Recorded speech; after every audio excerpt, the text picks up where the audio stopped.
Lionel Richie's forthcoming memoir, Truly, The Lionel Richie Story, promises to be a rollicking backstage pass to the soul and pop pantheon of the 1980s, but few excerpts have sparked as much mirthful buzz as his affectionate roasting of Michael Jackson's notoriously lax hygiene habits. At 76, the American Idol judge and all-night-long crooner pulls no punches, dubbing the king of pop, Smelly Michael, in vivid vignettes that paint Jackson not as an untouchable deity but as an endearingly eccentric, absent-minded professor, trapped in a perpetual state of boyish disarray. These revelations, drawn from their close-knit collaborations on epic-defining tracks like We Are the World, offer a humanizing lens on Jackson's genius, one where sequin gloves concealed unwashed jeans and moonwalk rehearsals masked a disdain for deodorant. Richie's tales, laced with brotherly ribbing rather than ridicule, underscore the profound camaraderie that fueled an era's anthems, reminding us that even legends have laundry days. Their friendship, forged in the furnace of mid-80s music making, was a collision of Southern soul and global superstardom. Richie, born in 1949 in Tuskegee, Alabama, had already cemented his Motown legacy with the Commodore's funky grooves before branching into solo schmaltz with Can't Slow Down, an album that spawned 3 top 10 smashes and a Grammy sweep. Jackson, at the zenith of his thriller-fueled imperium, was the 25-year-old prodigy whose every twitch sold millions, but offstage he was a kid in a candy store of creativity, oblivious to mundane mores. Richie recounts their studio soirees at Westlake Recording in Hollywood, where Quincy Jones orchestrated We Are the World as a famine relief juggernaut. Amid the all-star scrum, Stevie Wonder ad-libbing harmonies, Tina Turner belting refrains, Jackson arrived in rumpled attire that had clearly seen better days. He'd roll in wearing these jeans that looked like they'd been through a war, Richie writes, and Quincy and I would exchange that look, you know, the one that says, "Brother, when's the last shower?" The nickname, Smelly, stuck like glitter on a glove, deployed with conspiratorial winks during smoke breaks, Jackson dissolving into giggles upon realization. He'd sniff himself go, "Oh man, I forgot," and we'd all crack up, Richie recalls. It was never malice, it was the glue of guys grinding through 18-hour sessions, where sweat and stale clothes were badges of commitment.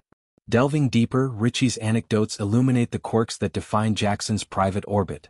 Tour life for the Jackson 5 album was a whirlwind of elaborate costumes, crystal-embedded jackets, fedoras tilted just so, but downtime devolved into thrift store casuals procured from Valley boutiques. He'd brag about scoring free jeans from this shop owner who recognized him, Richie shares, but honey, those pants hadn't seen a wash since off the wall. Deodorant? A foreign concept in Michael's orbit, at least around Lionel. One particularly pungent visit to Richie's LA pad culminated in a gift offensive. Fresh Levi's, a pack of Hanes briefs, and a gentle nudge toward the guest bath. "Shower, Mike, Quincy's coming over and we love you but few." Jackson complied with childlike compliance, emerging scrubbed and sheepish, only to leave his discard strewn like roadkill on the shag carpet.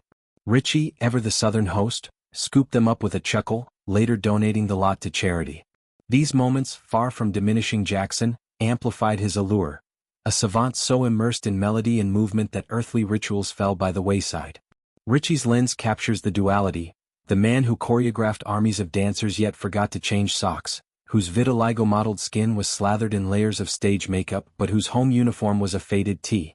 Contextualizing these hygiene hijinks requires peering into Jackson's psyche, a labyrinth of prodigy pressures and perpetual adolescence. Thrust into fame at 5 with the Jackson 5, Michael navigated a childhood devoid of normalcy, rehearsals eclipsing recess, Motown's assembly line rigor stunting social graces. By the 80s, as bad loomed, his eccentricities burgeoned. Bubbles the chimp as confidant, hyperbaric oxygen chambers for eternal youth. Hygiene lapses, Richie posits, were symptomatic of this arrested development, an absent-minded professor lost in symphonies, much like Einstein's unkempt locks. Yet, their bond transcended teasing. Richie co-penned Lady for Kenny Rogers at Jackson's urging, and Michael guested on Richie's 1983 tour, duetting Endless Love with Diana Ross Proxies. We Are the World, their 1985 apex, raised $63 million for Ethiopia, but backstage lore, like Jackson mistaking Richie's cologne for perfume magic, humanizes the heroism. Posthumously, after Jackson's 2009 overdose at 50, a cocktail of propofol and heartbreak amid this is it prep, Richie mourned publicly, performing We Are the World tributes with a lump in his throat. Truly, slated for a 2026 drop, weaves these yarns into a broader tapestry of Richie's odyssey, From Commodore's Funk, Brick House, to Oscar-nominated ballads, Say You, Say Me, his Diana Ross dalliance and idol mentorship of clay like Kelly Clarkson. Jackson's Smelly chapter, excerpted in promo interviews, has elicited fond nostalgia from peers. Stevie Wonder chuckling in podcasts, Berry Gordy reminiscing in docs. It destigmatizes geniuses' oddities, affirming that icons are at core gloriously flawed. As Richie quips, Michael danced on the moon but he forgot the soap, and we loved him for it. In an age of curated perfection, his words are a balm. Hygiene be damned, the heart of harmony endures.